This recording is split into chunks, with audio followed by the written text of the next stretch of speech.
Dr. Murali Manohar Joshi.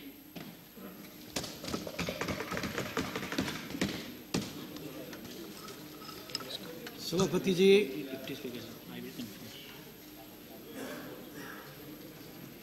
वर्ष 2013-14 के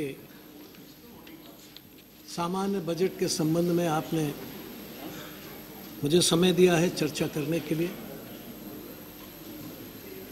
सबसे पहले मैं वित्त मंत्री महोदय की साहस की दाद करना चाहूँगा।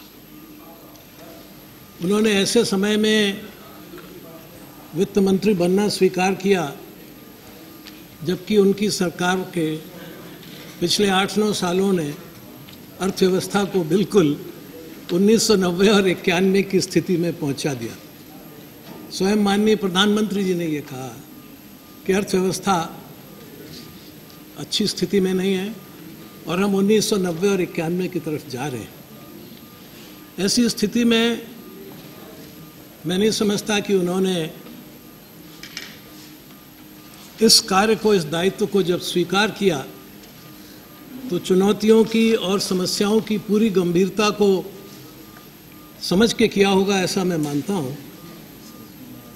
और ऐसी स्थिति में जो उनका बजट भाषण था उसमें वो साहस या वो उनके अंदर की ऊर्जा मुझे दिखाई नहीं दी जो ऐसी स्थिति में किसी वित्त मंत्री के भाषण में होनी चाहिए थी।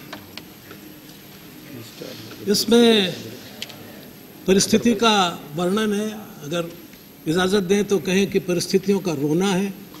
हाय, ये हो गया, हमारा एक्सपोर्ट गड़बड़ा गया, हमारे यहाँ बजट का घाटा बढ़ता चला गया, करंट अकाउंट डेफिसिट बहुत बढ़ गया, दुनिया में जो कुछ आर्थिक दृष्टि से कठिनाइयाँ आई थीं, ग्लोबल मेल्टडाउन हुआ था, उसका हम पर प्रभाव पड़ गया। लेकिन हम उठ खड़े हो गए। ये बात तो ठीक है, उठ तो खड़े होना ही है।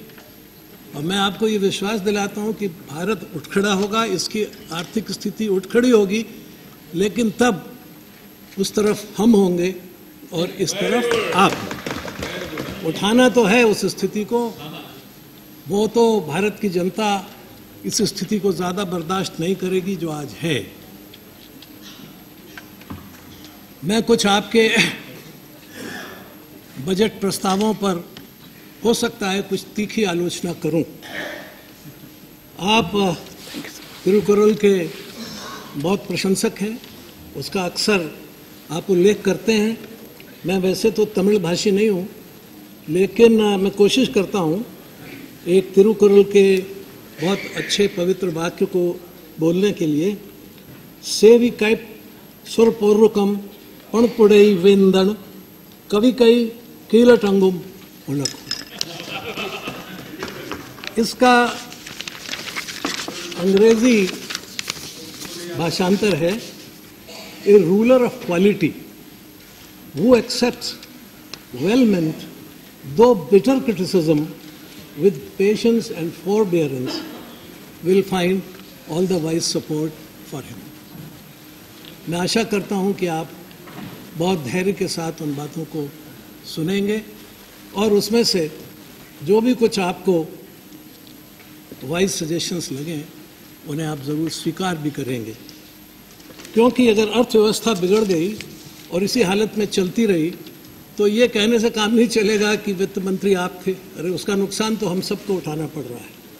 इसलिए मेरी आपसे ये बहुत विनम्र प्रार्थना है कि इस मामले को आप बहुत गंभीरता से लें। और अगर आप इजाज़त दें तो मैं ये कहूँगा कि आप जिस सूत्रों का, जिन मुख्य सिद्धांतों का पालन करते रहे अभी तक, वाशिंगटन कॉन्सेंसस के जिन सूत्रों को आप यहाँ लागू करते रहे हैं, अच्छा होगा कि आप बजाय वाशिंगटन कॉन्सेंसस के एक दिल्ली कॉन्सेंसस बनाएं, भारत के लोगों के साथ आम सहमति बनाएं, भारत की सभी पार्टियों के साथ आम सहमति बनाएं, भारत के गरीब जनता के साथ आम सहमति बनाएं, यहाँ के किसानों से, मजदूरों से, आदिवासियों से, गरीब नौजवानों से, मध्यवर्ग परिवारों से, इनके साथ आप आम सहमति बनाएं। और अगर ऐसी कोई दिल्ली कॉन्सेंसस आप बनाएंगे तो मैं समझता हूँ आप एक अच्छी दिशा में देश की अर्थव्यवस्था को ले जाने के लिए याद किए जाएंगे। मगर ये मेरी सदिच्छा ही हो सकती है। मेरा आज तक का तजुर्बा ये है कि किसी अच्छी बात को, किसी आम सहमति को बनाने के लिए आप लोग तैयार होते नहीं हैं। ये आपकी इच्छा है, आपका अपना विचार है। लेकिन मैं बार बार कहता रहा हूँ आर्थिक मामलों के बारे में, जब भी सभापति ने मुझे बोलने का अवसर दिया है, कि ये केवल किसी एक पार्टी का मामला आज नहीं है, ये सारे देश का सवाल है। 120 करोड़ से अधिक लोगों के जीवन का सवाल है और हमारे आपके जीवन से ज़्यादा हमारे देश की आने वाली पीढ़ी के जीवन का सवाल है। उन छोटे ददमे नन्हे बच्चों के जीवन का सवाल है जिन्हें आज पढ़ाई नहीं है, भोजन नहीं है, दवाई नहीं है। इसलिए इसको आप एक महत्वपूर्ण विषय मान करके मैं समझता हूँ आगे विचार करेंगे। आप कहते हैं कि हमारा लक्ष्य है higher growth leading to inclusive and sustainable development, और इसे आपने मूल मंत्र बनाया है। अर्थात आप कहते हैं कि ग्रोथ एंड इक्विटी, ये आपका मूल मंत्र है। ग्रोथ का मतलब क्या? आपने स्टिग्लिट्स का आगे एक उदाहरण दिया है, मैं भी उनका उदाहरण दूंगा, पर मैं आपसे ये निवेदन करूंगा कि क्या आपने स्टिग्लिट्स, अमर्त्य सेन और फितूसी की रिपोर्ट को पढ़ा? जब यूरोप में मेल्टडाउन हुआ तब फ्रांस के उस समय के राष्ट्राध्यक्ष सरकोजी को ये समझ में आया कि हो क्या रहा है, प्रगति प्रगति, ग्रोथ ग्रोथ, लेकिन यहाँ तो दुनिया बिगड़ रही है, उलट गया मामला। There is no well being, there is a growth but there is no well being. तो उन्होंने एक कमीशन बनाया जिसके सदस्य थे अमर्त्य सेन, जो एशिया और गरीब देशों की अर्थव्यवस्था के बहुत ही गहराई से जानने वाले अर्थशास्त्री थे। उसमें थे स्टिग्लिट्स, जिनका आपने उदाहरण दिया, जो अंतर्राष्ट्रीय ख्याति के नोबेल पुरस्कार प्राप्त थे, 2 तो नोबेल लॉरिएट्स थे उसमें। और तीसरे थे फितूसी, जो यूरोपियन अर्थव्यवस्था के बहुत ही प्रकांड विद्वान और बहुत ही नोबेल स्तर के व्यक्ति थे, उनको भी नोबेल पुरस्कार मिल सकता है कभी भी। उन्होंने एक रिपोर्ट लिखी, उस रिपोर्ट की एक एग्जीक्यूटिव समरी भी है, रिपोर्ट बहुत बड़ी है। उस समरी का नाम है mismeasurement of our lives, why the GDP does not add up. हमारे जीवन की समस्त आर्थिक गतिविधियों का ठीक ढंग से मापन नहीं होना। The basic question is about the metrology in economics, indicators, the parameters and particularly the GDP. क्या जीडीपी का बढ़ जाना ये वास्तव में लोगों के जीवन के स्तर को सुधरा हुआ बताता है? क्या जीवन स्तर की जो वास्तविकताएं हैं वो सब जीडीपी में प्रतिबिंबित होती हैं? ये केवल एक इंडिकेटर हो सकता है, लेकिन ये समग्र जीवन का, जिसको आप कहते हैं ना कि इंक्लूसिव एंड सस्टेनेबल डेवलपमेंट, उसका इसमें कहीं जिक्र होता नहीं है। इसलिए आपका आग्रह है जीडीपी बढ़ाने पर, ग्रोथ बढ़ाने पर, क्योंकि मैंने आपके बजट भाषण को पढ़ा, इसमें ग्रोथ के साथ साथ आपका अर्थ केवल जीडीपी से निकलता है। जीडीपी के अलावा भी कोई ग्रोथ का इंडिकेटर है, मॉनिटर है, इसका इसमें कहीं उल्लेख नहीं है। मैं चाहूँगा कि इस बारे में गंभीरता से बहस होनी चाहिए, देश में, दुनिया में हो रही है, हमारे देश में भी होनी चाहिए, कि वास्तव में जनता की आर्थिक उन्नति का, भौतिक उन्नति का एकमात्र पैरामीटर, एकमात्र इंडिकेटर, एकमात्र सूचकांक क्या केवल सकल घरेलू उत्पाद है? क्या ये सारे जीवन को प्रतिबिंबित करता है? क्या इसके अलावा और चीज़ें नहीं हैं? इसलिए जब आप कहते हैं कि हायर ग्रोथ, तो मैं आपसे जानना चाहूँगा कि इस ग्रोथ का मतलब क्या है? ग्रोथ तो कैंसर में भी होती है, बड़े बड़े ट्यूमर्स होते हैं, थायराइड में भी ग्रोथ होती है। फिर उसको आप कहें कि अब इस ग्रोथ को इक्विटेबली बांट दिया जाए, इज इट पॉसिबल? क्या उसका मतलब है? ग्रोथ माने क्या? Growth without jobs, growth without health, growth without education, growth without any other element of security, physical or otherwise. क्या मतलब है उसका? Happiness, कंटेंटमेंट, प्लेजर, लेजर, ये सब कहीं जीडीपी में रिफ्लेक्ट नहीं होता। लेकिन मानव जीवन के विकास के लिए केवल जीडीपी कोई बात नहीं होती। ग्रोथ, समूचे समाज की ग्रोथ, सभ्यता की ग्रोथ, संस्कृति की ग्रोथ, जब तक ग्रोथ ही स्वयं ऑल इंक्लूसिव नहीं होगी, जब तक ग्रोथ के अंदर सारे जीवन के उत्थान के जितने भी सूचकांक हैं वो सम्मिलित नहीं होंगे, तब तक ग्रोथ ये केवल एक हवा में या अंधकार में सीटी बजाने की तरह है। इसका कोई यथार्थ भौतिक मतलब नहीं होता, ये केवल एक आंकड़ों का भ्रमजाल है। और अगर आप देखेंगे तो उस रिपोर्ट में उन्होंने बताया है कि मनुष्य की उन्नति, समाज की उन्नति, विश्व की उन्नति जानने के लिए कितने जटिल प्रकार के पैरामीटर्स नापने होंगे और उसकी तरफ विश्व को बढ़ना चाहिए अगर आप सही मायने में कोई अर्थतंत्र करना चाहते हैं। लेकिन आप तो वाशिंगटन कॉन्सेंसस से बने हुए, उससे 1 इंच इधर भी नहीं जाएंगे, 1 इंच उधर भी नहीं जाएंगे। उनका मूल मंत्र है वो कर दें, प्राइवेटाइज, लिबरलाइज, ग्लोबलाइज, खत्म, चलते रहो। लेकिन वही स्टिग्लिट्स जिसका आपने उदाहरण दिया है, वो क्या कहते हैं, उनको जरा देखिए।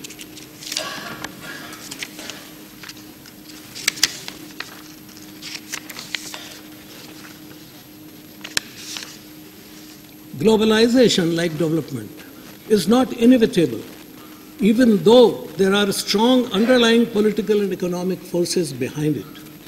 By most measures, between World War I and World War II, both the pace and extent of globalization slowed and even reversed. For example, measures of trade as a percentage of GDP actually declined. If globalization leads to lower standards of living for many or most of the citizens of a country, and if it compromises fundamental cultural values, then there will be political demands to slow or stop it. I don't find, Mr. Finance Minister, any reference to the culture or values in your entire budget statement. It is devoid of culture. It is devoid of value. It is only a hollow statement, a hollow balancing of the income and expenditure of the government, which any chartered accountant can do it. And therefore, my most humble suggestion to you is, please rise from the role of the chartered accountant and try to become the finance minister. This budget is nothing. आपने क्या किया है? अभी मैं उसके बारे में भी आगे आपसे चर्चा करूंगा। स्टिग्लिट्स और भी आगे चल के कुछ कहते हैं। आप तो फ्री मार्केट और कैपिटलिज्म के विरोधा हैं और स्टिग्लिट्स को कोट कर रहे हैं।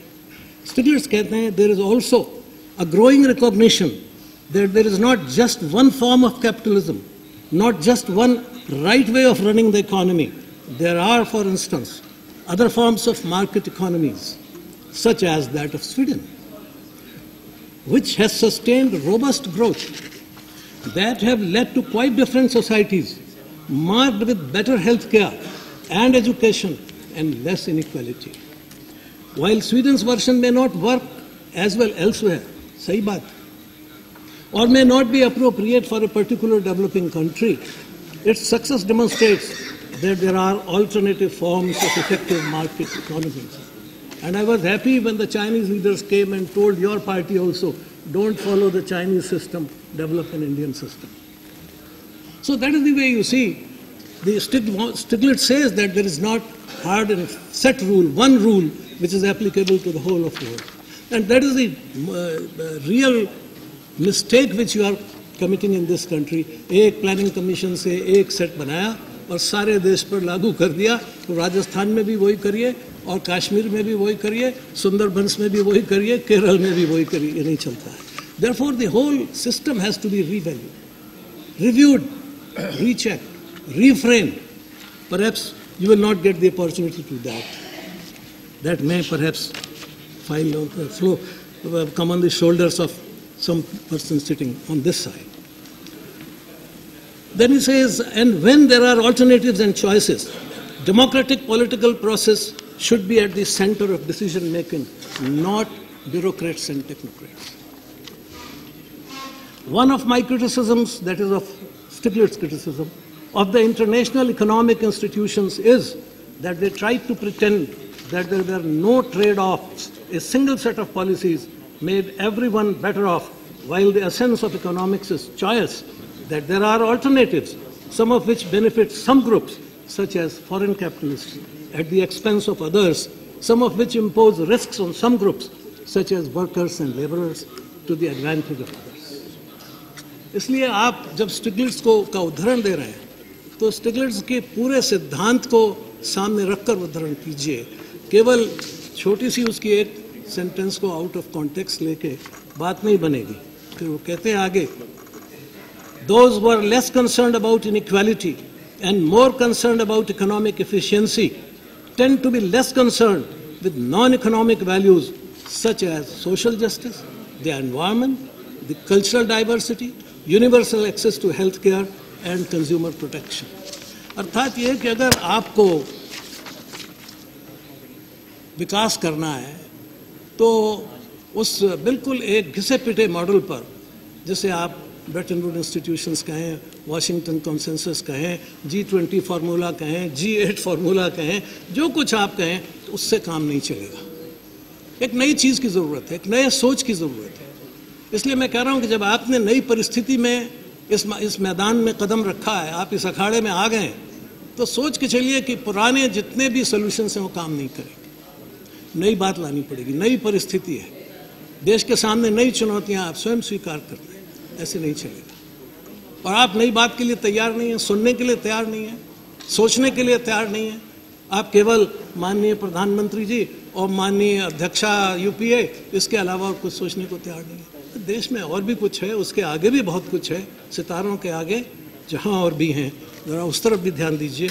इसलिए मैं आपसे कहना चाहूँगा कि सबसे पहली बात तो ये है कि आप अपने फंडामेंटल्स को ठीक करने की कोशिश करें। अगर वो ठीक नहीं करेंगे तो ये स्थिति निश्चित रूप से 1990-91 तक पहुँच कर ही रहेगी, उससे पहले रुकेगी नहीं। अब आपका एक और महत्वपूर्ण इसमें संदेश है हमारे लिए। आप कहते हैं कि there is a compelling moral case for equity, जो उन्होंने कहा है स्टिग्लिट्ज़ ने। फिर आप कहते हैं we have examples of states growing at a fast rate but leaving behind women, the scheduled castes, the scheduled tribes, the minorities and some backward classes. This is precisely your model. You have left behind scheduled castes, you have left behind Adivasis, you have left behind the unorganized sector, you have left behind a vast number of unemployed young men.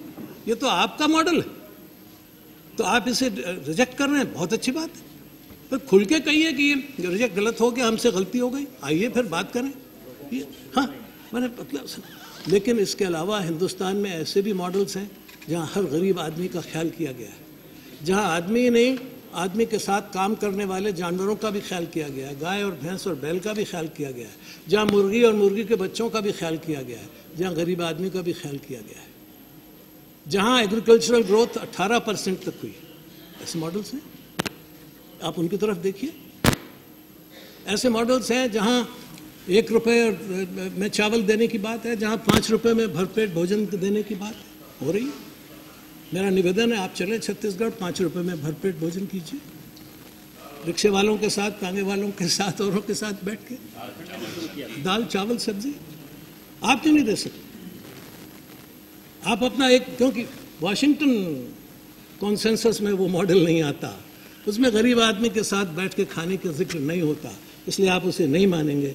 यही आपका किसका संतरास है, यही आपकी त्रासदी है। फिर आप कहते हैं कि बहुत अच्छी बात कही आपने कि the purpose of a budget and the job of a finance minister is to create the economic space and find the resources to achieve the socio economic objectives. ये सही बात है, ये फाइनेंस मिनिस्टर का काम है। लेकिन ये तो आप ज़रा देखें कि इकोनॉमिक स्पेस कहाँ से पैदा करेंगे, कैसे पैदा करेंगे और रिसोर्सेज कहाँ से लाएंगे। और इसके लिए पहला मेरा आपसे अनुरोध ये है कि आप ज़रा पहले भारत को तो समझ लें, भारत का आर्थिक स्पेस कहाँ तक फैला हुआ था और आज कहाँ है, पहले उसको जानिएगा, तब तो आगे का स्पेस करिए। आपने एक बार भाषण दिया था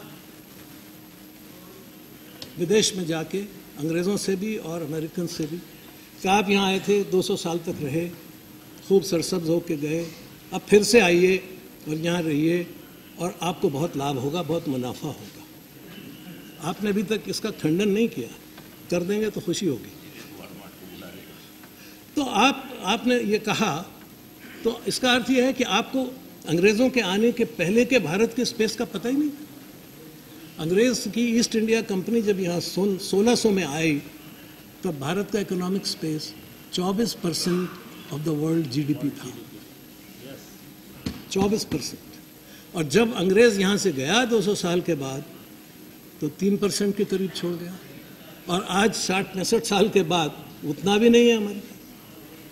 आप हर साल कहते हैं हम दुगना करेंगे, दुगना करेंगे, हर प्लान में कहते हैं दुगना करेंगे, मगर 2%, 2.25%, 2.25% वहीं घूमते रहते। तो कहाँ से, कौन सा इकोनॉमिक स्पेस आप पैदा करना चाहते हैं? इकोनॉमिक्स तो काफ़ी लचीली होती है ना, इसमें तो बहुत इलास्टिसिटी है। तो कितना बड़ा स्पेस कर सकते हैं? क्या 24% जाएंगे? तब तो आप 1600 के स्पेस में पहुँचेंगे। क्या आप किसी ऐसे इकोनॉमिक स्पेस की कल्पना कर सकते हैं?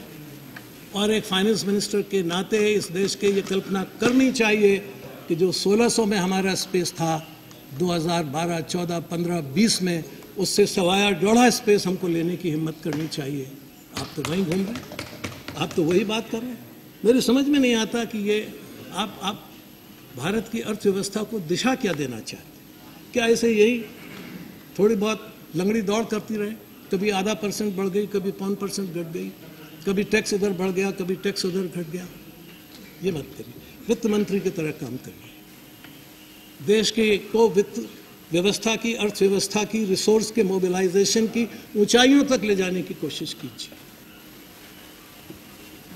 ये सवाल ये है, मैं उस भंडार की बात नहीं करना चाहता जो विदेशियों ने हमारे यहाँ से लूटा, व्यापार के तौर पर भी, हमलों के तौर पर भी। मैं नहीं समझता कि आज कोई भी वित्त मंत्री ये कह सकता है कि वो कोहनूर हीरा जो हमारे यहाँ से गया था, अगर गया तो कोई बात नहीं, अब उससे बड़े हीरे हम इस देश के अंदर ला के खड़े करके दिखाएंगे, नहीं कह सकते। वो उसको लाना तो आपने छोड़ दिया, हो तो मना कर दिया। लेकिन उससे बड़ी कोई चीज़ बना के, तख्ते ताउस चला गया तो कोई बात नहीं, लेकिन हम कुछ और बना के दिखाएंगे, कुछ उससे बड़ा तख्त बना के दिखाएंगे, कुछ उससे बड़ी चीज़ें बना के दिखाएंगे, बड़ी समृद्धि ला के दिखाएंगे। नहीं, 1.5%, 2%, 2.25%, ये कोई देश है? 1 अरब 20 करोड़ लोगों का देश, सारी समृद्धि से भरा हुआ, सारी टैलेंट से भरा हुआ, सारे पुरुषार्थ और ऊर्जा से भरा हुआ, आप उसको कहाँ नचा रहे हैं? 1.25%, 1.5%, 2.25%, 1990-91 में वापस ले जा रहे हैं। क्या बात है? ये कैसा बजट है, कैसी वित्त व्यवस्था है, कैसा चिंतन है? मुझे बहुत अफसोस है। फिर आपने कहा कि भाई क्या करें, बड़ी तकलीफ है, मगर फिस्कल डेफिसिट और करंट अकाउंट डेफिसिट और इन्फ्लेशन ये हमारे लिए बड़ी समस्याएं हैं, वाकई समस्याएं इस वक्त। लेकिन अब आप इसका निदान क्या कहते हैं? आप कहते हैं कि फॉरेन इन्वेस्टमेंट, FDI, FII और एक्सटर्नल कमर्शियल बोरोइंग। और आपका एक वाक्य मुझे देख के ये समझ में नहीं आया कि आपने ये कैसे कहा है कि आप बार बार इसकी तरफ आग्रह करते आ रहे हैं। At present, the economic space is constrained because of a high fiscal deficit, reliance on foreign inflows to finance the current account deficit, lower savings and lower investments, etc. During the course of my speech, I shall spell out measures that will address each of these issues. अब इसमें आपने current account deficit के लिए जो सबसे ज़्यादा बात आग्रह की है वो यही किया है कि if I may be frank, foreign investment is an imperative. What we can do is to encourage foreign investment that is consistent with our economic objectives. What are your economic objectives? Nowhere you have spelled out the economic objectives in this budget. Is it only to help the certain growing industries and industrialists of this country? Or is it to help the poor, the destitute, the deprived, the scheduled caste, the scheduled tribe, the backward and the more backward? क्या है आपका उद्देश्य? To create an egalitarian society or to create a capitalist society? क्या चाहते हैं? आपका उद्देश्य क्या है? What are your objectives? What are economic objectives? इसलिए मैंने कहा इस पे बहस होनी चाहिए. There should be a consensus on the economic objectives of this nation. There cannot be an economic objectives of one party or two party or three parties. There has to be a national consensus on economic objectives. And that cannot be only to march at 1.5 and 1.75 of the world space in economics. It should be to cross that 24%. You have no. It should be that there will be nobody hungry in this country. कोई आदमी यहाँ भूखा नहीं रहेगा. कोई आदमी यहाँ बीमारी की अवस्था में बिना दवाई के नहीं रहेगा. आपने कहीं नहीं लिखा इसमें. कोई आदमी बिना गेनफुल एंड डिसेंट और एम्प्लॉयमेंट के नहीं रहेगा. आपने कहीं नहीं लिखा है इसमें. क्या ऑब्जेक्टिव्स हैं आप? शब्दाडंबर केवल, हवा में लट. गोल्स मस्ट बी कॉन्क्रीट, साफ. 1, 2, 3 समय तय करिए. देश को बुलाई साथ में लेके चलिए. आप उधर हैं. मैंने बार बार कहा है कि अगर देश के लिए साझी कोई एक कॉमन कॉन्सेंसस बनती है, सारे देश के संपूर्ण विकास की, कल्चर एंड एवरीथिंग मिला के जिसमें सब शामिल है, जो स्टिग्लिट्ज़ ने भी कहा है, तो मैं समझता हूँ उसमें आप देश को आगे ले जा सकेंगे. मगर अफसोस आप सिर्फ कदम ताल करना चाहते हैं, आगे बढ़ने की स्थिति नहीं है. अब आप कहते हैं कि यही सबसे ज़रूरी है. अच्छा, तो होगा भी. हमने अभी आपको स्टिग्लिट्ज़ का बताया था. एक और बता देता हूँ जो उन्होंने कहा, आपके वो काफ़ी आपको पसंद है. उन्होंने एक बात और कही है, Why should you import the Walmart culture? Stiglitz बोल रहे. Not only Walmart as a shop, but Walmart as a culture. हमारा भी यही आपसे. Culture, Walmart is a culture, the economic culture which the Walmart is propagating. The culture which flows from their economic system. The culture of exploitation. The culture of high profit. That's it, you see, that it says. And a culture which is completely deculturized. There is no human culture in it. There is no human value in it. Whose culture is only profit. Exploitation. So Walmart is a shop, but Walmart is a culture. India is famous for being the land with the highest per capita of billionaires. This is a striking for an average country with so many people.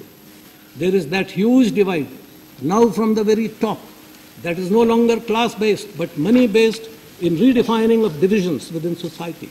We have changed the rules of the game to give more weight to moneyed interest, just at the time when inequality is growing.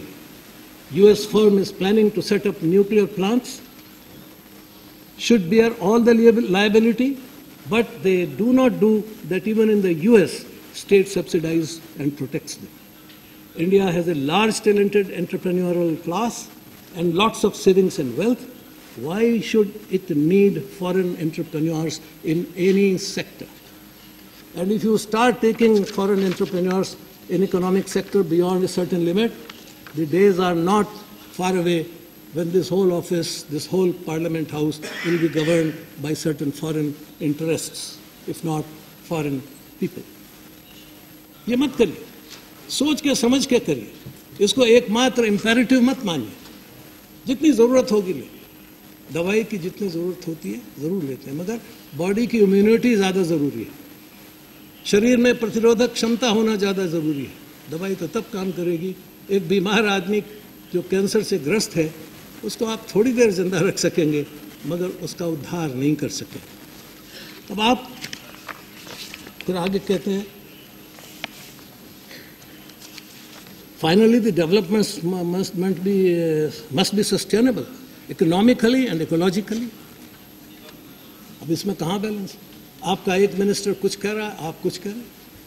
अभी आपके minister ने फरमाया है कि ethical market होना चाहिए.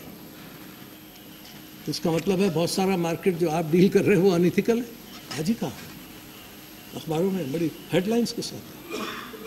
तो ecology वाला कुछ कह रहा है, इकोनॉमी वाला कुछ कह रहा है. वैसे तमाशा इसमें यह है कि दोनों इको से संबंधित. One is the knowledge of eco and the other is the management of eco, but both are at loggerheads. जो इकोलॉजी है वो कुछ और कह रही है, इकोनॉमी है वो कुछ और कह रही है. आपकी तो सारी सरकार में ये झंझट है, वो बाद में कहूँगा. अब मेरी समझ में नहीं आता है क्या इसमें क्या आपका ऑब्जेक्टिव है, आपकी प्रायोरिटी क्या है. कितना डेवलपमेंट। अभी वो बोल रहे थे माननीय गृह मंत्री जी कि आदिवासियों के साथ बड़ा अन्याय किया झारखंड में। हो सकता हुआ हो, पर कहाँ नहीं हो रहा। आपका सारा डेवलपमेंट प्लान वो सारा आदिवासियों के खिलाफ, वो सारा गरीबों के खिलाफ, वो सारा बेसहारा लोगों के खिलाफ। कौन सा उसके अंदर आपने आदिवासियों का ख्याल किया? स्टडीज तो ये कह रही हैं कि बहुत सारा अनरेस्ट इस देश में इसीलिए है कि आपका प्लान डिस्टर्ब कर देता है लोगों के जीवन को। और उन्होंने कहा ना स्टिग्लिट्ज़ ने, if it compromises fundamental cultural values, then there will be political demands to slow or stop it. Read political unrest, read economic unrest. इसलिए वित्त मंत्री जी, आपने एक चुनौती स्वीकार की है, मगर आपके पास हथियार नहीं है उसको, आपके साथ ही आपका साथ नहीं है। अभी आपने पहले ही कहा है कि इन्फ्लेशन आपके यहाँ बहुत है। अब आप कहते हैं कि इन्फ्लेशन बहुत है, और क्यों है? अनाज के भंडार भरे हुए हैं, फिर फूड इन्फ्लेशन क्यों है?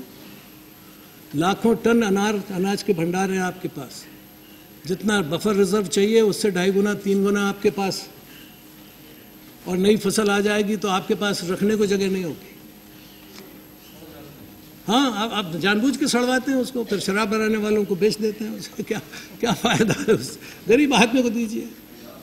क्यों मुफ्त भी दिया? हमने दिया, मुफ्त दिया जा सकता है।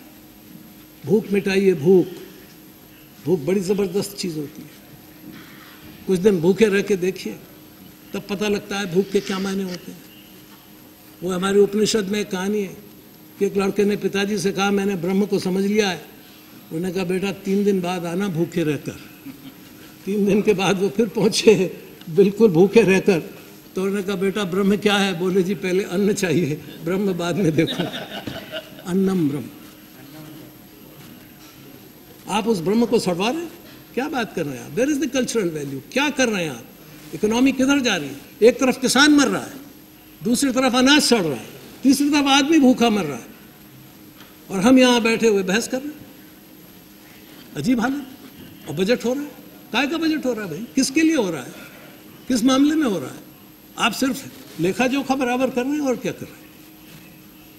This is not the way. ये ठीक नहीं है। अब मैं आपको कहा कि हमने अपना वो कर लिया, राजकोषीय घाटा कम कर लिया, फिस्कल डेफिसिट कम कर लिया, बजटरी डेफिसिट कम कर लिया। कैसे कर लिया? बहुत तमाशा। वही मैं कहता हूँ ना, जो चार्टर्ड अकाउंटेंट का काम है। पिछली बार आपने जो बजट में एस्टिमेट्स दिए थे, आपने देखा कि वो तो पूरे नहीं हो पा रहे। इसलिए सब मिनिस्टरों से कहा, घटाओ घटाओ घटाओ घटाओ। घट गया, 60,000 करोड़ घटा दिया, और फिर कहा कि अब हम देखो 5.2 पे आ गए। 60,000 जोड़ दीजिए आप। क्यों कर रहे हैं ऐसा? हिम्मत के साथ कहिए कि भाई ये खर्च होना चाहिए था, ठीक है थोड़ा सा बढ़ जाता। दुनिया वाले हमको टोकेंगे, साहब हमने ये वचन दिया है। साहब अरे नहीं दे सकते वचन को, जरूरी नहीं है कि वो ब्रह्मा जी की लकीर हो। अगर देश की जरूरत के लिए आपको थोड़ा 0.24 बढ़ाना भी पड़ जाए, कौन सी चीज ज्यादा महत्वपूर्ण है? आम आदमी, देश की अर्थव्यवस्था, देश की जिंदा रहना, देश के उद्योग, देश का मजदूर, या ये आंकड़ा कि हमारा बजट डेफिसिट? हमने क्या किया साहब? बड़ी कुशलता से अर्थव्यवस्था को मैनेज किया। लोग भूखे मर रहे हैं, मरने दो, लेकिन हमारा बजट घाटा 5.2 आ गया। मेरी समझ में नहीं आता ये कौन सी अर्थव्यवस्था है? आदमी महत्वपूर्ण है, देश महत्वपूर्ण है, या ये आंकड़ा महत्वपूर्ण है? कुछ समझ में नहीं आता मेरे। अब आपने ये कहा कि साहब, इसको पढ़ता हूँ मैं तो हंसी आती। कहीं आप कहते हैं बजट एस्टिमेट की तुलना में इतना है, कहीं कह देते हैं रिवाइज्ड एस्टिमेट की तुलना में इतना है। भाई आप पिछले बजट एस्टिमेट से अपना बजट एस्टिमेट कंपेयर कीजिए, पिछले रिवाइज्ड एस्टिमेट से अपने रिवाइज्ड एस्टिमेट्स कवर कीजिए। लेकिन आप ये ऑरेंज और एप्पल्स क्यों कंपेयर कर रहे हैं? कहीं आपको दिखाई देता है बीई कर की तुलना में हमने बढ़ा दिया, कहीं आप कहते हैं हमने आरई की तुलना में बढ़ा दिया। तो जरा गौर से पढ़िए, इसकी ये गलतियां ठीक करिए, इससे कोई फायदा नहीं होता। सब समझते हैं, देश की जनता इतनी बेवकूफ़ नहीं है कि इन बातों को न समझे। अब आप देख रहे हैं इसमें, आप कहते हैं कि एक ही उदाहरण देता हूँ, that the plan expenditure in 2013-14 will be 29% more than the revised estimate of the current year, but it is only 6% more than the budget estimate.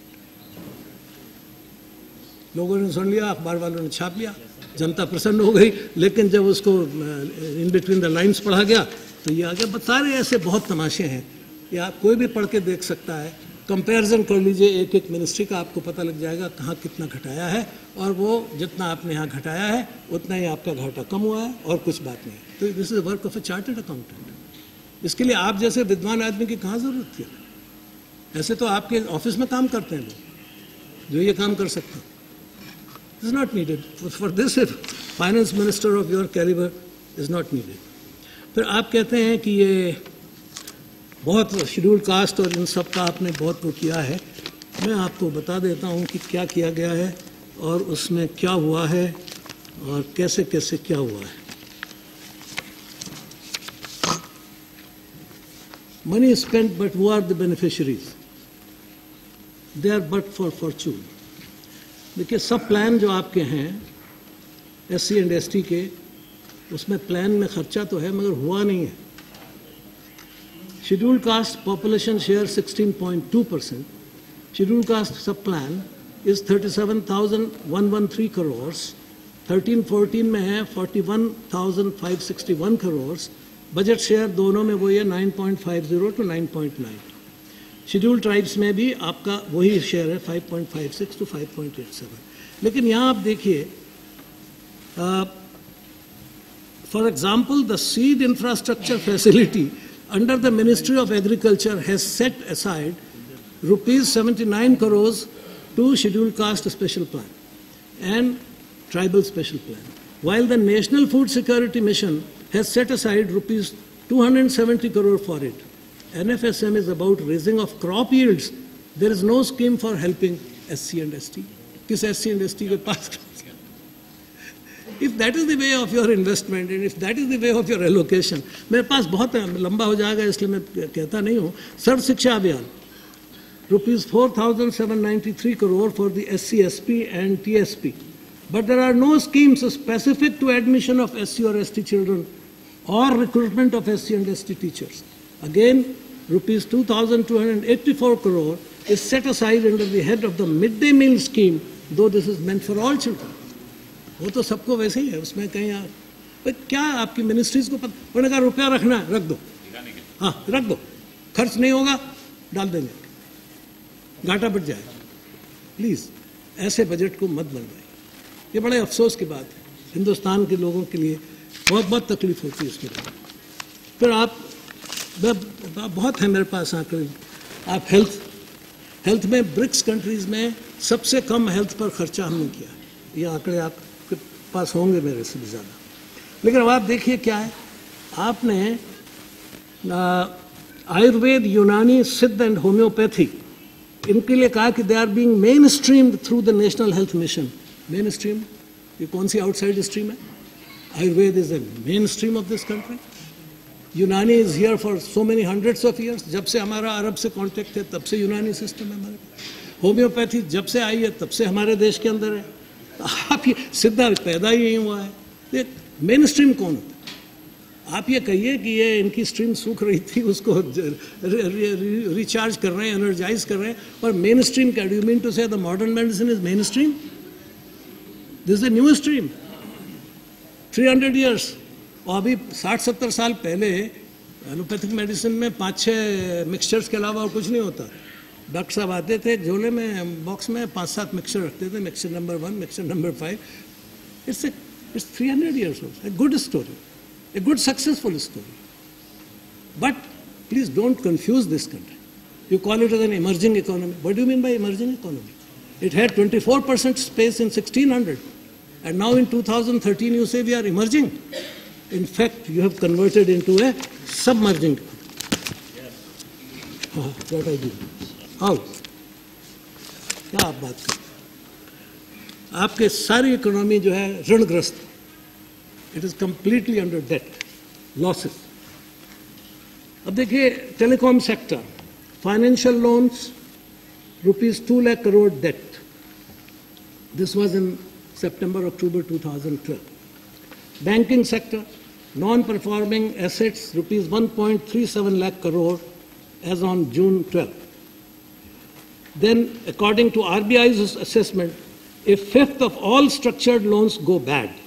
According to RBI, as on March 31st, 2012, banks had rupees 2.18 lakh worth of restructured loans in its books, and I don't think that any one will be recoverable.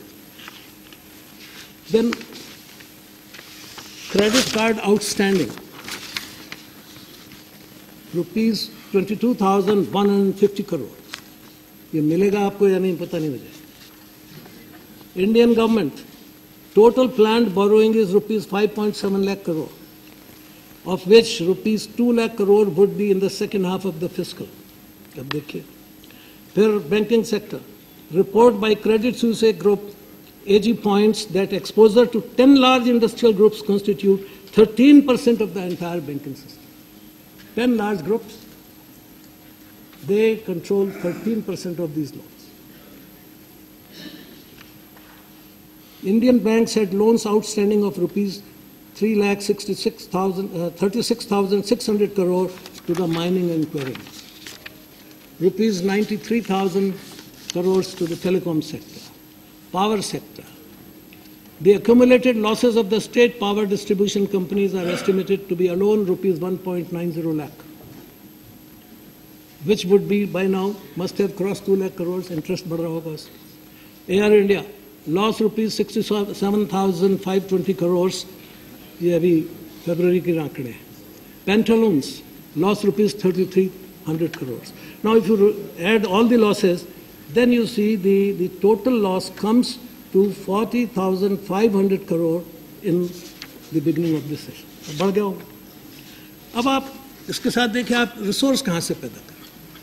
आपने कहा कि आपकी जो nominal growth है वो पिछले साल 12% हुई.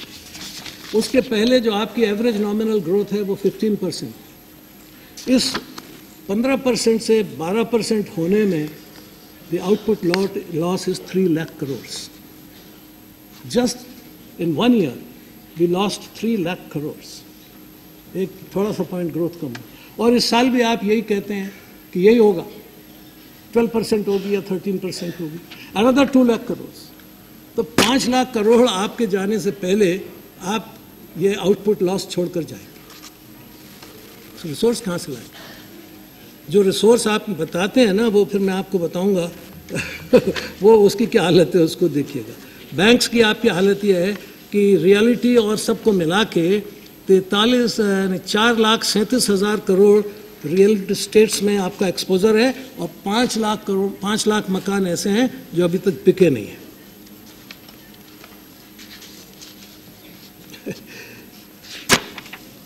एग्रीकल्चर, अब आप देखिए दुनिया भर में हालत खराब है. The US is facing a severe drought and India has witnessed a bad spell of monsoon this year with erratic and unpredictably low snowfall. अभी तक आप यही कह रहे थे कि बहुत खराब फसल है, बहुत खराब फसल है, लेकिन stock piles of the biggest crops अभी तक हमारे यहाँ थे. आप बाहर से ऑयल सीड्स और पल्सेस मंगाते हैं. उन देशों में क्या हाल है इस बार कुछ पता नहीं. Combined inventories of corn, wheat, soya beans and rice will drop 1.8% to a 4-year low before harvest in 2013. और US गवर्नमेंट के यहाँ हालत ख़राब हो रही है क्योंकि ये कॉर्न वॉर्न सब उन्हीं के यहाँ का है. Wheat production in Russia, the 4th largest exporter, will fall 20% this year, and in Australia output will decline 19%, and God forbid another year of bad spell of rain in India may also create more problems for us. So, इसलिए under these conditions, how are you going to control the food inflation? अगर बाहर food नहीं हो रहा, आपके यहाँ है, तो आप या तो एक्सपोर्ट करोगे तो दाम बढ़ेगा, और अगर बाहर फूड नहीं है, वहाँ के महंगे फूड को इंपोर्ट करोगे तो दाम बढ़ेगा. Food is the biggest contributor to inflation. उसे आप कैसे कंट्रोल करो? आपने कहा हम कर लेंगे कंट्रोल. मैक्सिमम कंट्रीब्यूशन फूड का है. फूड आप देते नहीं, बाजार में खोलते नहीं, सिलोज बनाते नहीं, क्या करते हैं? हर साल कहते हैं सिलोज बनेंगे, बनते कुछ नहीं. आप इसका नतीजा क्या है कि जो एग्रीकल्चर पहले हमको 53% कंट्रीब्यूट करती थी वो अब 13-14% कंट्रीब्यूट कर रही है। 60% 65% लोग इतना कम कंट्रीब्यूट कर रहे हैं। क्यों नहीं आप एग्रीकल्चर से लोगों को कहीं ला सकते? जॉब्स कहाँ हैं? मैन्युफैक्चरिंग में जॉब्स नहीं है, सिर्फ सर्विस सेक्टर में जॉब्स थोड़ी सी बड़ी है। पिछले सालों का मेरे पास सारा आंकड़ा है कि कहाँ कहाँ जॉब्स की क्या हालत है। आपने कहा था कि अगर हमारी 8% ग्रोथ हो जाएगी तो 1 करोड़ जॉब्स क्रिएट कर लेंगे। 8% ग्रोथ होगी कैसे अगले साल? अगर इटली के वोट का कोई नतीजा हमको यूरोप में दिखाई दे रहा है और यूरोपियन इकोनॉमी बिल्कुल वहीं कदम ताल कर रही है या पीछे हट रही है, तो ये आपकी ग्रोथ कहाँ से? आपने अपने दूसरे मार्केट्स तो अभी डेवलप नहीं किए। सवाल ये है कि अगर आपको एक्सपोर्ट आपका बढ़े नहीं, इंटरनल रिसोर्सेज आपके बढ़े नहीं, तो आप कहते हैं हम इंफ्रास्ट्रक्चर लाएंगे और उससे बहुत पैसा करेंगे। बिल्कुल ठीक है, आपने इसमें कहा है, मैंने देखा उसको, बहुत ही अच्छी बात है वो कि आपने इंफ्रास्ट्रक्चर के लिए जो कुछ कहा है, investment in infrastructure and industry. आपने एक बात कही है कि आप 55 लाख करोड़ 12वें प्लान में इंफ्रास्ट्रक्चर में रखेंगे। जी, ये भाषण इनका, the 12th plan projects an investment of $1 trillion और ₹55 लाख करोड़ इन इंफ्रास्ट्रक्चर। तो एक साल में आप 11 लाख करोड़, 11 लाख करोड़ एक साल में आप लाएंगे कहाँ से? आप कहते हैं 47% इसमें प्राइवेट शेयर होगा और बाकी इसमें पब्लिक शेयर होगा। 47% जो इसका है वो होगा 5,17,000 करोड़। ये 5,17,000 करोड़ आप कहाँ से लाएंगे एक साल फॉर इंफ्रास्ट्रक्चर? पब्लिक यानी वो प्राइवेट वाले लाएं, कहाँ से लाएंगे? दुनिया से उधार मांगेंगे, क्या करेंगे? नहीं, वो फिर आपने जो रास्ते बताए उसमें मैंने हिसाब लगाया सिर्फ 75,000 करोड़ पैदा होता है। और फिर कहते हैं पब्लिक जो है वो 5,83,000 करोड़। हम ये कहाँ से, ये पार्लियामेंट कहाँ से वोट करेगी 5,83,000 करोड़? कहीं जिक्र नहीं है कि ये 5,83,000 करोड़ कहाँ से आएगा। आपने कहा इंफ्रास्ट्रक्चर डेट फंड्स, जहाँ देखो कर्जा, जहाँ देखो कर्जा, विदेशों से बॉन्ड ले लो, ये कर लो, वो कर लो, यानी अपने आप में कुछ नहीं, जो करना है उनके भरोसे। ये क्या है? मेरी समझ में नहीं आया कि आप 5 साल में 55 लाख करोड़, एक साल में 5 लाख करोड़, और उसमें आप ये देखिए क्या होगा, या 11 लाख करोड़, और इसमें 5,17,000 प्राइवेट करेगा और 5,83,000 पब्लिक करेगा। कोई रास्ता तो दिखता नहीं। जो अर्थव्यवस्था की हालत है और जो दुनिया की हालत है उससे तो कहीं हमको दिखता नहीं। फिर आप रोड कंस्ट्रक्शन, क्या हाल है रोड? जो मैंने देखा ना, आपने जो स्टेट्स को भी पैसे दिए हैं रोड कंस्ट्रक्शन में घटा दिए। रोड कंस्ट्रक्शन सबसे कम हुआ। इंफ्रास्ट्रक्चर में क्या चीज़ आप बनाए? हवाई अड्डे या सड़क क्या बनाएंगे बताइए? इंफ्रास्ट्रक्चर का मतलब क्या है? ह्यूमन इंफ्रास्ट्रक्चर बनेगा कि नहीं? साइंटिफिक इंफ्रास्ट्रक्चर बनेगा कि नहीं? आपने क्या कुछ रुपए रखे हैं, इससे क्या बनने वाला है? कहीं फोकस करिए भाई, इधर उधर मत बांटिए।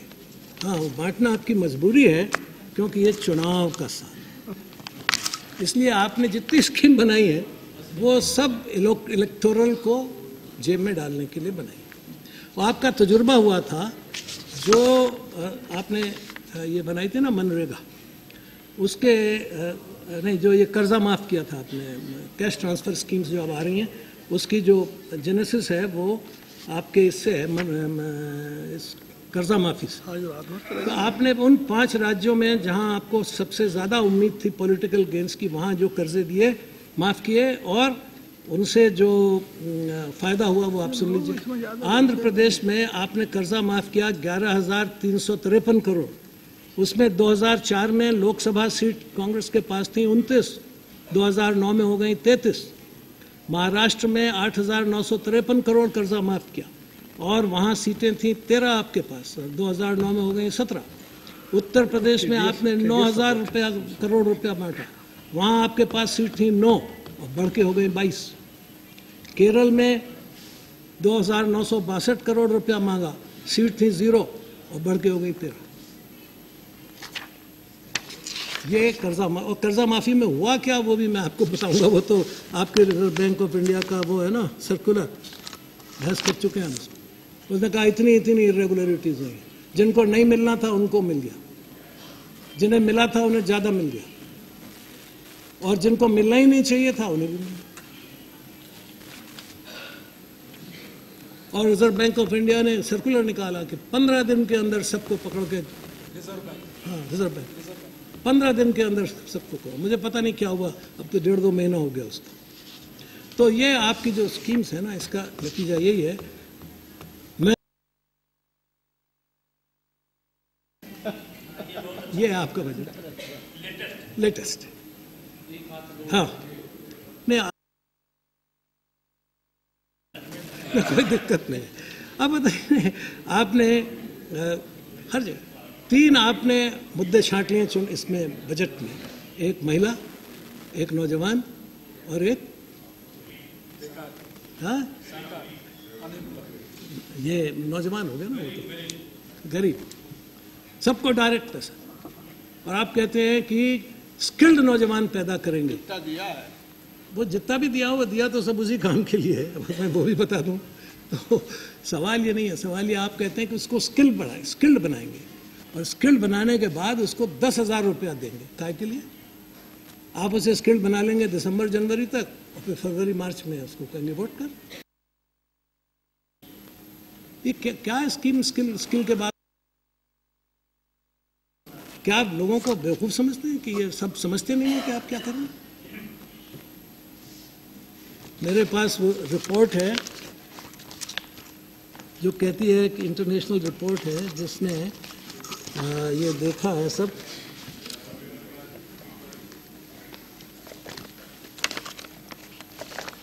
वो कहती है कि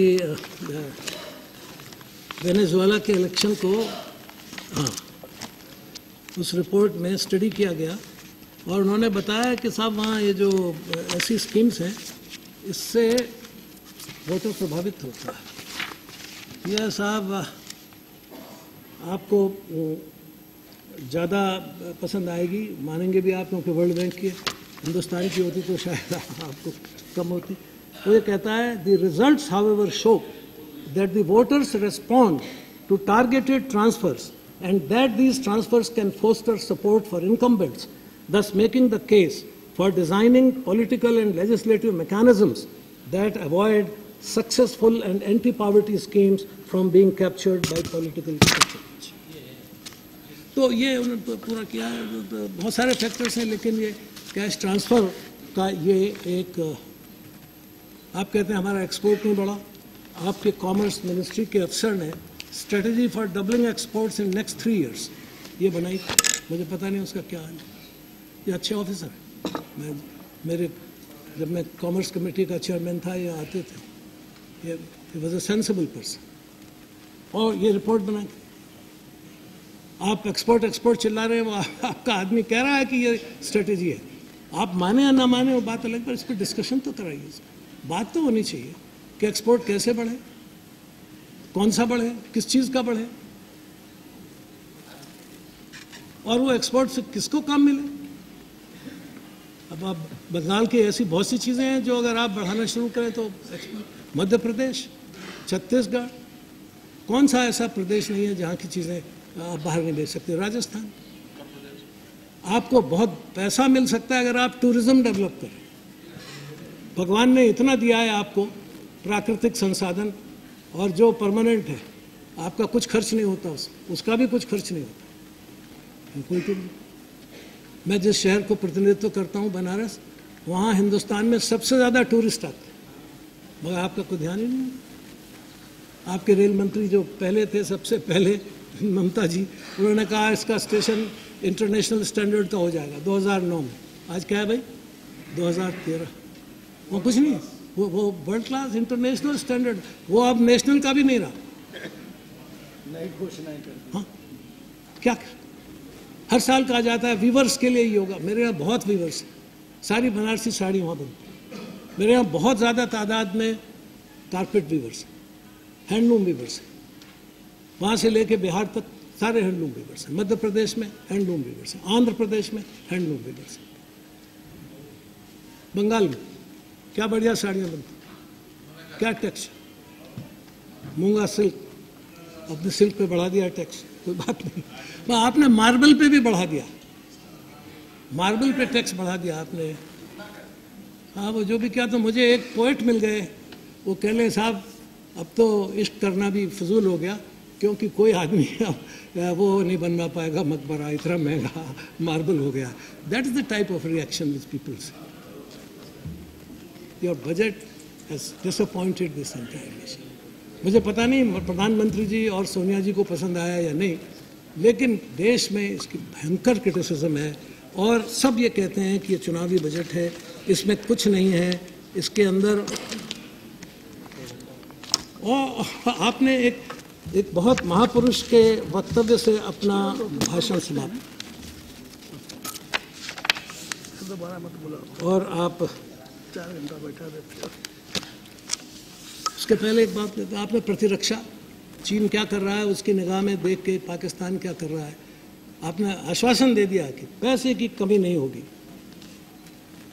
लेकिन डिफेंस जस का तस, पैसे की कमी नहीं होगी मगर तैयारी भी जस की तस रही। संस्कृत में कहावत है, शस्त्रेण रक्षिते राष्ट्रे अर्थ चर्चा प्रवर्तते। शस्त्रेण रक्षिते राष्ट्रे शास्त्र चर्चा प्रवर्तते। शस्त्रेण रक्षिते राष्ट्रे राज्य चर्चा प्रवर्तते। जो राष्ट्र, जो देश वेल डिफेंडेड है, जिनकी आर्मी बहुत मजबूत है, वो शास्त्र चर्चा भी कर सकते हैं। They can discuss all plans, वो अर्थ चर्चा भी कर सकते हैं, being safe and secure, economy का डेवलपमेंट भी कर सकते हैं, सब कुछ कर सकते हैं, राज्य को समृद्ध भी बना सकते हैं। But basic thing is that you must be well protected, well defended. रोज आप कांपते रहते हैं, कभी चीन ये ना कर दे, कहीं पाकिस्तान ये ना कर दे, कहीं आतंकवादी ना घुस जाए, कांपते रहते हैं। दिल्ली अनसेफ, बम्बई अनसेफ, तो कहाँ इकोनॉमिक डेवलपमेंट हो? आप बार बार कहते हैं कि लोग नहीं आ रहे, लोग इसलिए नहीं आ रहे, और वो भी बहुत तमाशा, आपके यहाँ लोग इसलिए नहीं आ रहे कि आपकी नीतियाँ गलत हैं, आपके सिद्धांत और काम करने के तरीके गलत हैं। आपके जो मिस्टर कौशिक बासु थे, बहुत दिनों तक आपके यहाँ वो रहे, उन्होंने क्या क्या लिखा है वो मैं बता दूँ। हैं? कैसे भी थे, इनके सलाहकार थे, तो मानते होंगे ना उनकी सलाह को कम से कम। यस, वो ये कहते हैं कि आपके यहाँ जो सबसे ज़्यादा गड़बड़ होती है वो आपकी लैक ऑफ गवर्नेंस से होती है। वो ये कहता है कि if you want to start a business in India, it will take you an average 88 days to get the clearance. In China, it takes 46 days. In Malaysia, 31 days. And in Singapore, 8 days. If your business runs into a problem of contract violation, in India, it will take you a year to solve the problem. In China, 180 days. In Singapore, 50 days. But if you can have contracts enforced and start a business, the real catch in India is going out of business. To resolve an insolvency case and shut down a firm takes 7 months in Singapore, 26 months in Malaysia, and how much in India? A little over than 11 years. कौन करेगा business? हाँ, ये कौन करेगा business? आप इसको सुधारिए, बाकी आप वो इसमें FDI लाओ, इसमें वो लाओ, ये बंद करिए। आप पहले अपनी सरकार को सुधारिए, अपनी फाइनेंशियल गवर्नेंस को सुधारिए। आपकी मिनिस्ट्री कॉन्स्टिट्यूशनल वायलेशन करती रही है। आप कंसोलिडेटेड फंड ऑफ इंडिया से पैसा निकालते हैं, उसे खर्चा दिखा देते हैं। आप यही कर रहे हैं। प्लीज़ प्लीज़ कम से कम फाइनेंस मिनिस्ट्री को फाइनेंसेस के मामले में कॉन्स्टिट्यूशन का वायलेशन नहीं करना चाहिए। We have examined this issue in detail, we have submitted a report. संविधान की भी मजाक उड़ा दी। आपकी मिनिस्ट्रीज टाइम पर जवाब नहीं देती हैं। और आपको मैं 2 बात कह के इसको मैं ख़त्म करूँगा। पहली बात तो ये कि जो इस मामले में हमारे देश के उस बड़े